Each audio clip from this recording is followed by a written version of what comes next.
Percent हुआ है, तो अगर इससे सोल्यूशन मिल गया तो ठीक है, एनालाइज मतलब इस पे चेंज किया आ गया तो ठीक है, अगर जंपर मार दिया आ गया ठीक है, अगर क्लीन करने से आ गया ठीक है, दे दो करके।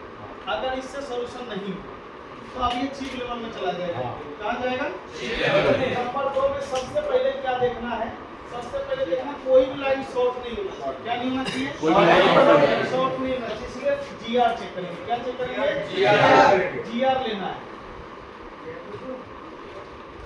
जिसको हम फुल टेस्टिंग बोलते हैं डायोड वोल्टेज। अब जैसे मान लो ये लाइन, अब जब भी हम ट्रेसिंग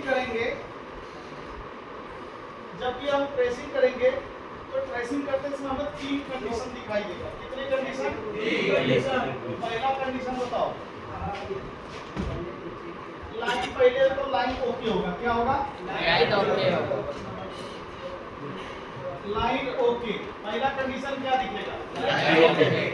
दूसरा कंडीशन क्या दिखेगा? Line open, line short. क्या दिखेगा? Line short. नंबर 2 कंडीशन क्या दिखेगा? Line open, line open. ये 3 कंडीशन तो दिखेगा। ओके होगा तो कैसे होगा? जिया मतलब ओके। शॉर्ट में क्या आएगा? 0.002। ओपन हुआ तो क्या आएगा? बात समझ में आया? अगर ओयल आ रहा है तो कहीं ना कहीं अब ये जंपर से ही सोल्यूशन होगा। टूट गया उसके बदले जंपर मार दे, कुछ भी टूटा जंपर मार दे, समझ रहे? अगर 0 आ रहा है, क्या आ रहा है? वो भी पैरेलल में लगे चीजें जैसे कि कैपेसिटर होता है उसको हटा देना पैरेलल में। उन्हीं कैपेसिटर ही लगे होते हैं पैरेलल में। ये सब ऐसी में पीपीटी भी अगर बीच में आती है तो भी हो जाता है। वो एनालाइज में ही देखेंगे, एनालाइज में ट्रेसिंग की बात कर रहा हूँ। ठीक है, समझ में बात आ रहा है? अगर जीआर का सब ठीक है ना तो भाई साहब आपको मतलब डिस्प्ले ऐसी चेंज ही करो। सर अगर ये लाइनों में आया, हॉट टेस्टिंग पहले देखना। अगर ये लाइनों में आया जीआर तो ऑप्शन ओपन। हाँ, ये वाला शॉर्ट, ये वाला ओके और ये वाला ओपन। कहीं से लाइन टूटी होती है। साइड में पहला कंपोनेंट को हटा के तो क्या मेरा कंपोनेंट होता है वो हटा देंगे तो उसके मतलब कुछ लाना पड़ेगा। अगर पैरेलल लगा है तो लगाने की जरूरत नहीं है, बट अगर सीरीज लगा है तो लगाने की जरूरत पड़ेगा। जी, अब यहाँ ध्यान दो, जैसे मान लो ये वाला फोन आया, हमें जीआर चेक करना है, तो यहाँ देखो इस लाइन कौन सी लाइन है? ये 8 वोल्ट वाला। 8 वोल्ट। सर अब यहाँ पे हमने चेक किया तो मान लो ये ओएल आ गया। क्या आ गया? ओएल। तो अब अगला पॉइंट यहाँ जुड़ा है तो यहाँ चेक करेंगे। अगर यहाँ जीआर आ रहा है, यहाँ ओएल है, तो यहाँ से यहाँ जंपर कर देंगे। समझ में आता है? अगर यहाँ पे भी ओएल आ रहा है तो ये लाइन देखेंगे अब अगला कहाँ से जुड़ा हुआ है, कहाँ से जुड़ा है, कहाँ से जुड़ा है, तो यहाँ से। तो यहाँ चेक करेंगे। अगर मान लो यहाँ जीआर आ रहा है और वहां में से कहीं भी जीआर नहीं आ रहा है तो वहां से उठा के देखेंगे ये अगर जुड़ा है या नहीं जुड़ा है। मान लो इतना जुड़ा हुआ है लेकिन यहाँ से उसका लाइन टूटा है तो हम यहाँ से जंपर उठा के यहाँ मारेंगे क्योंकि इधर से आगे जुड़ा हुआ। बात मेरा समझ में है? ओएल आने पे कहीं ना कहीं जंपर से ही सोल्यूशन होगा। बात मेरा समझ में आ रहा है? अगर यहाँ जीआर आ रहा है तो इसका मतलब ये लाइन यहाँ से और लास्ट में आईसी से जुड़ा हुआ, क्योंकि जीआर जो है वो आईसी बताता है। क्या बताता है? आईसी। अगर मान लो कि यहाँ पे भी जीआर नहीं है, यहाँ पे भी नहीं है, तो आईसी तुम्हें उठाना पड़ेगा। समझ रहे हो? लेकिन अगर ओएल नहीं आ रहा है, 0 शॉर्ट आ रहा है, इसमें देखेंगे ये पैरेलल लगा है, आयरन से इसको एक साइड से उठा देंगे, फिर चेक करेंगे शॉर्ट हटा या नहीं हटा। अगर हट गया पूरी दोनों तरफ से हटा देंगे।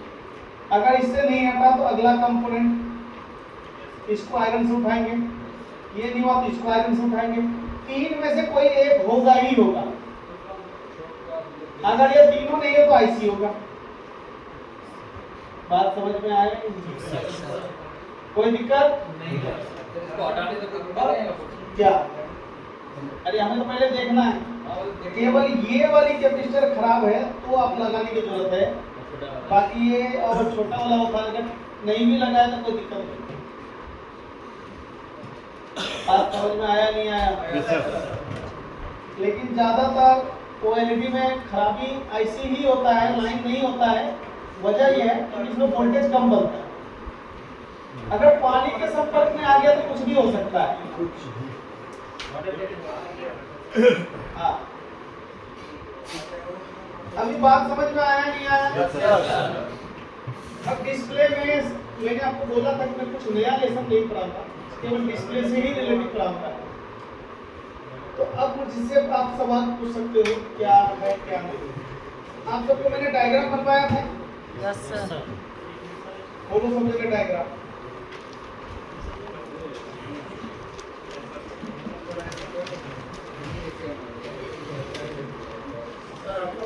ये रहेगा तो कोई दिक्कत वाली बात नहीं। बूस्ट कैपेसिटर पे दोनों तरफ जीआर नहीं आएगा, वो डायोड के माइनस सिरे पे लगे होते हैं, लाइट सेक्शन।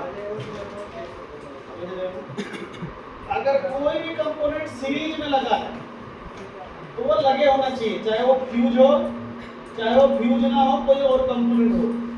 समझ रहे हो बात को? जरूरी है। हाँ जी, सीरीज में होना जरूरी है। सर वो प्लेट पास करता है। करंट पास करता है लाइन ब्रेक हो जाएगा। केवल फ्यूज में। कैपेसिटर पे जंपर करेंगे तो देखो इसके वाले में किया था तो क्या हालत हुआ। हाँ, कैपेसिटर सीरीज हो या पैरेलल हो, उसमें जंपर करना ही नहीं। अगर आपको लगाना है तो लगाना ही पड़ेगा कैपेसिटर को। समझ रहे हो ना?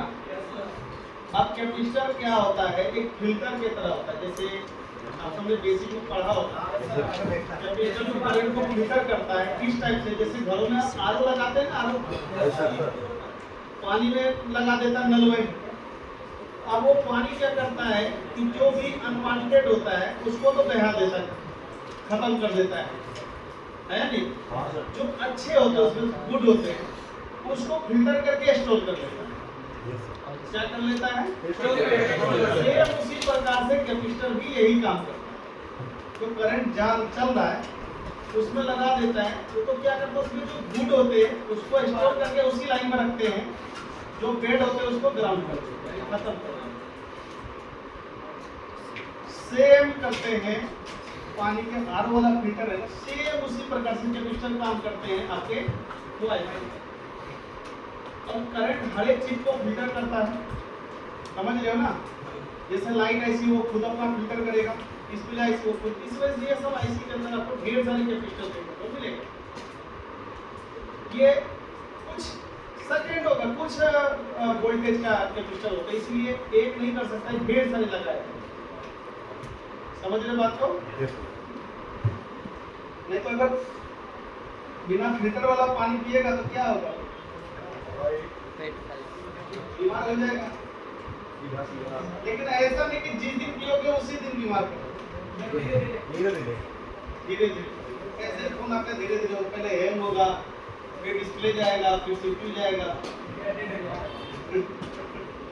फिर टेक्नीशियन बोलेगा आई एम सॉरी हम नहीं बचा सकते। 2 घंटे पहले लाते तो बचा देता। अभी खराब हुआ 2 घंटे पहले कैसे? जैसे डॉक्टर कहते हैं ना हार्ट अटैक वाले, अरे यार पहले लाते तो बचा, पहले कैसे लेते? पहले तो हमको खुद नहीं पता। देखो ये आईसी देख पा रहे हो? ये डिस्प्ले आईसी है आईपीएस एलसीडी। ये आईसी देख पा रहे हो? ये है ओएलईडी डिस्प्ले का 3 बूस्ट का है, याद करो। हाँ सर। हमने कसमी खाया था, इसमें से ग्राउंड होगा, खाया था ना कसमी।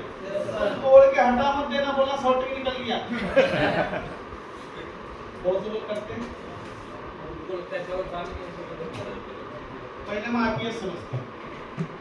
आईपीएस एलसीडी है, उसके अंदर संभावित है कि आपको ये कितने वोल्ट का आईसी है? 3, 6, 12 15 15 सिंपल बन रहा है सर कौन सा स्क्रू पर सरकारी ये 16 सरकारी है ऐसा नहीं भाई मैं भी सरकारी में पढ़ा मैं भी सरकारी अरे सर ये बंक मारता होगा ना ये स्कूल के पीछे बैठ के पढ़ा Yes, sir. सर हर टाइम सर आगे रखते हैं उसके बाद कुछ नहीं आया चलो रोहित अगर कौन सा ये- तू पीछे बैठ के बात ये जो डायग्राम मैंने आपको दिया है अगर किसी भी मोबाइल का आपको और एक्स्ट्रा नॉलेज में सीखना हो जैसे मान लो ये देख रहे हो इसमें एक एक बोर्ड का मैंने डिटेल दिया हुआ है जैसे E1 B2 B3 ये तीनों ग्राउंड होता है क्या होगा Ground. अगर आप ज्यादा तेज इसको घिसोगे ना हो सकता है ये तीनों आपस में जुड़ता हुआ नजर आए समझ में बात आ रहा है Yes, sir. अब इसमें देखोगे इस आईसी को इनपुट देने के लिए एक पीपीएस सप्लाई आएगा देखो Yes, sir. 3.2 से 4.2 Yes, sir. एक बूस्ट पर लगा होगा ये 2 वोल्ट पे गया अगर आप इसको ज्यादा तेज घिसोगे तो दोनों आपस में दिखने लगेगा Yes, sir. दिक्कत वाली बात नहीं अब कह रहा है ये इनपुट हो गया आउटपुट में 2 लाइन मिलेगा प्लस 5 वोल्ट का माइनस 5 वोल्ट का समझ रहे अब ये कैपेसिटर टूट जाए कोई दिक्कत नहीं ये टूट जाए कोई दिक्कत नहीं इसका केवल काम फिल्टर का है इसमें से जैसे यहाँ देखो 2 लगे एक यहाँ लगे इस लाइन में यहाँ एक यहाँ लगे पर दोनों में से कोई एक होना चाहिए या तो ये टूट गया ये है ग्राउंड के लिए सर ये है अगर ये टूट गया तो ये है अगर आपने दोनों ही तोड़ दिया तो एक लगा दो कहीं पे समझ रहे हो ना भविष्य की तो ये हमारा आउटपुट है ये हमारा आईसी का इनपुट है बाकी के आप जो लाइन देख रहे हो 1 2 3 4 1 2 3 4 ये 4 लाइन जो है ना ये 2 दे रहा है इसको एनेबल का मतलब क्या है ये आईसी जब आउटपुट करेगा जब इसको एनेबल मिलेगा क्या मिलेगा समझ ले बात को अगर एनेबल लाइन टूट गया तो आईसी ओके होने के बाद भी एनेबल नहीं मिलेगा तो काम नहीं करेगा ओके होने के बाद भी नहीं करेगा तो हमें एनेबल चेक करना है अब ये एनेबल कहाँ से आता है जी देखो पीएम से आता है कहाँ से आता है पावर कह रहा 2 लाइन और आएगा जिसको हम टाटा क्लॉक बोलेंगे क्या बोलेंगे टाटा क्लॉक ये 2 लाइन को चलने के लिए पुल अप रजिस्टर लगाया जाता है 2.2 किलो का और ये आएगा आपको पावर आईसी से कहाँ से आएगा अगर ये दोनों रजिस्टर सड़ गया या टूट गया तो सारे चीज ओके होगा कर भी दोगे तो आपका डिस्प्ले नहीं आएगा ये पता है कब आता है पूरा छिड़ा हुआ फोन समझ रहे हो तो उसमें हमको एक एक चीजें लगाने पड़ते हैं मान लो ये उड़ा दिया किसी ने कितना भी करेगा ग्राफिक नहीं आएगा जब तक ये नहीं लगेगा ठीक है ये बीटमैप से क्लिक करके चेक करते हैं अब यहाँ ध्यान ये भी मिल गया ये भी मिल गया अगर ये चारों मिल गया है तो ये जाकर के 2 आउटपुट करेगा समझ में बात आया ये है सीरीज वाला कैपेसिटर देखो यही है बूस्ट कैपेसिटर डिस्प्ले आईसी के पास भी होता है ये लगा हुआ होना चाहिए आप इसके ऊपर ना तो जंपर कर सकते हो ना तो बाईपास कर सकते हो इसके जगह दूसरा कैपेसिटर चाहिए अगर खराब है तभी और किसी ने निकाल दिया है तब ये ना इनपुट है ना आउटपुट सर ये तो इनपुट आउटपुट दोनों तरफ जिया रहेगा क्या कोई दिक्कत नहीं हाँ जी लगाओ। कोई दिक्कत मैं इसीलिए बता रहा हूँ ऐसा नहीं आपके पास दुकान पे फोन आया आप बोलो सर जी डिस्प्ले चेंज कर दिया जिया ओके आ रहा है डिस्प्ले आईसी चेंज कर दिया सीपीयू रिबूट कर दिया लेकिन डिस्प्ले आईसी +5 -5 नहीं कई डिस्प्ले आईसी चेंज कर दिया फिर भी नहीं बना रहा है तो डिस्प्ले आईसी का पेड वैल्यू क्या लो बोर्ड को चेक करो एनेबल लाइन ठीक है या नहीं है समझ रहे हो ना यानी कि डॉट इंडिकेशन के नीचे वाले पिन होते हैं A1 B2 B1 ये इसको चेक करो इसमें जीआर आ रहा है नहीं आ रहा है। उसके बाद डाटा क्लॉक लाइन चेक करो ओके है या नहीं है। उसके बाद ये चेक करो पुल डाउन वाला रजिस्टर शॉर्ट तो नहीं है कैपेसिटर। फिर ये चेक करो जो पुल अप पे लगे कैपेसिटर ये सही है या खराब है। अगर 1 2 3 4 5 6 इसमें से कोई भी गड़बड़ है ये ऐसी आउटपुट नहीं करेगा। बात मेरा समझ में आया नहीं है। ये कब चेक करना है जब ये डायलॉग मारता है कोई सब कुछ करके देख लिया नहीं हुआ। अरे तुम सब कुछ कर लिया होता तो प्रॉब्लम कहाँ होता। सब कुछ मतलब ये है कि तुम्हें सब कुछ पता ही नहीं है। तो इसमें रेटिंग कितना दे सीरीज वाले में? किसी में भी चेक करो 200 प्लस आएगा। तो जो सीरीज वाले लाइन में कैपेसिटर लगा हुआ 200 प्लस 200 प्लस ग्राउंड में नहीं देगा। ग्राउंड नहीं देगा 200 प्लस देगा। अगर मान लो इधर जीआर आ रहा है इधर नहीं आ रहा तो क्या करोगे जंपर मार दो। नहीं सर इधर का ये जुड़ा है ना यानी कि ये बोल दिया तो सड़ गया होगा वाटर में क्योंकि इधर भी जीआर चाहिए इधर भी चाहिए। एक तरफ आ रहा है कि ये जुड़ा हुआ इधर नहीं आ रहा ये टूट गया है लाइन केवल इसी को जोड़ने हैं। ऐसा नहीं तुम यहाँ से उठा के डिस्प्ले जेक पे मार देना उठा सीधा यही से उठा के मार दिया। गुरु जी ऐसे घूम के जाएंगे मैं सीधा ही पहुंचा।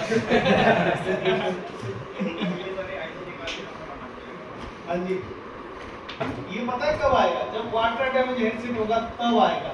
ऊपर से ऐसे दिखेगा उतारोगे ना फोन ये सड़ गया खा ही गया तो मुझे यहाँ से लेकर के यहाँ जिलेबी बनाना पड़ता बॉडी लेके सर डिलीट कर देना। हाँ समझ गए। तो ऐसा नहीं कि तुम यहीं से जोड़ के मार दोगे यार एक कहानी खत्म। ये भी होना चाहिए। कई बार ये कैपेसिटर शॉर्ट हो जाता है। क्या हो जाता है +5 बनाता है लेकिन ये ग्राउंड कर देता है। अब देखो तुम आईसी को क्या बोलोगे जब कैपेसिटर शॉर्ट हो। ये सारी चीजें देख लेना ठीक है भाई। तो इसलिए हमने कुछ एक तरीके से आपको बताया है कि जब भी डिस्प्ले का फॉल्ट है पहले आप एनालाइज वगैरह कर लिया फर्स्ट एड कर लिया। फर्स्ट एड का मतलब क्या है डिस्प्ले उसप्ले चेक कर लिया तब पहले चेक करना एक नंबर कौन सी डिस्प्ले ऐसी के आउटपुट जीआर चेक कर लेते हॉट टेस्टिंग फुल टेस्टिंग सब कर लो तसल्ली कर लो अच्छे से ठीक है। अगर ये लाइन गड़बड़ है चेक करना है 2 नंबर डिस्प्ले ऐसी का इनपुट। मान लो ये भी ठीक है फिर चेक करना है 3 नंबर ये रहा एनेबल। अगर ये भी ठीक है फिर चेक करना है 4 नंबर डाटा क्लॉक। अगर ये भी ठीक है तो 5 नंबर पर डिस्प्ले ऐसी को चेंज करो तो सॉल्यूशन हो जाएगा। बात समझ में आई। डायग्राम ऑलरेडी आप सबके पास मैंने दे दिया। अगर यहीं पे OLED है क्या है 5G कौन से लिया है Oppo M6 Pro 5G और ये भी मैंने 5G से लिया हुआ है OLED LED OLED super AMOLED LED है ना। कहना देखो इस आईसी को इनपुट एक इधर से मिल रहा है एक इधर से मिल रहा है तो दोनों को लाइन में एक बूस्ट है एक लाइट के लिए एक ग्राफिक के लिए। फिर इसके आउटपुट 3 है 1 2 3 एरो देख सकते हो समझ लो बात को। बाकी 2 एनेबल है 1.8 2.8 बस इसमें ज्यादा तामझाम नहीं है। डाटा क्लॉक फलाना चिलाना ढिंगाना कुछ नहीं है समझ रहे बात को। अब इसको चेक करना कह रहे पहले 1 नंबर चेक करो -5 वोल्ट फिर चेक करो 2 नंबर +5 इनपुट चेक कर लो इनपुट मिल रहा है नहीं मिल रहा है। नंबर 3 क्या चेक करोगे +5 वोल्ट बस 3 में ही खत्म है। या देखो ये दोनों चेक हो गया एक में ये हो गया चेक हो गया इनपुट। नंबर 3 में डिस्प्ले आईसी नंबर 3 में डिस्प्ले आईसी 3 स्टेप पर रिपेयरिंग होगा। पहले स्टेप में क्या है आउटपुट। पहले स्टेप में क्या चेक होगा आउटपुट। दोनों के लिए लिखा हुआ है ये मत में खाली एक का है दोनों लाइन का बल्कि इसके भी लिए भी है। तीनों लाइन चेक किया ये भी चेक किया मैंने बताया था ना यहाँ पे। पहले यहाँ पे जीआर ले लो 5 लाइन का पांचों लाइन का जीआर ले लो, बताया था ना। देखो यहाँ पे 5 लाइन गिनती करो, 1 2 3 4 5, पांचों लाइन का जीआर चेक कर लिया, यानी तुम्हारा 1 नंबर कंप्लीट हो गया। फिर तुम्हें क्या चेक करना है, अगर सॉल्यूशन नहीं मिला तो 2 नंबर इनपुट चेक कर लेना, इनपुट स्क्वायर पे चेक कर लेना, वही डिस्प्ले आईसी के पास होता है। अगर ये भी तुम्हारा ठीक है, ये भी ठीक है, तो इसको चेंज करो। क्या करो, ये दोनों कब चेक होगा, 1.8 2.8 डिस्प्ले लगा के ऑन करके जब -5 चेक करोगे ना, उसी दौरान चेक कर लेना इसके फ्यूज। ज्यादा तो नहीं पढ़ा दिया नहीं सर, मैंने वही पढ़ाया जो मैं बाकी दिन पढ़ा। नहीं सर। आज मैं सब सारे चीज पढ़ा दिया जो धीरे धीरे करके इसको मैं पढ़ाया था, सब आज ही पढ़ा दिया। अब आप बताओ क्या क्वेश्चन है आपसे। एनालाइज करने के बाद जितनी भी ट्रेसिंग होगा वो डायग्राम खोल के होगा। एनालाइज करने के बाद टूल टेस्टिंग करना है, टूल टेस्टिंग करने के बाद हॉट टेस्टिंग करना है, समझ रहे। हॉट टेस्टिंग में अगर तुम्हारा कंप्लीट मतलब प्रॉब्लम नहीं मिलता है तो ही आपको आईसी के एचआरसी करना है। बात मेरा समझ में आया ही नहीं आया? ये ट्रेसिंग का नियम दिमाग में सेव कर लो। पहले एनालाइज, उसके बाद फिर टूल टेस्टिंग, फिर हॉट टेस्टिंग, उसके बाद आईसी पे एचआरसी का काम करना। पहले ही अगर हमने एचआरसी किया तो काम गड़बड़ा जाए। Yes sir. बात समझ में आया नहीं आया? Yes sir. पहले ट्रेसिंग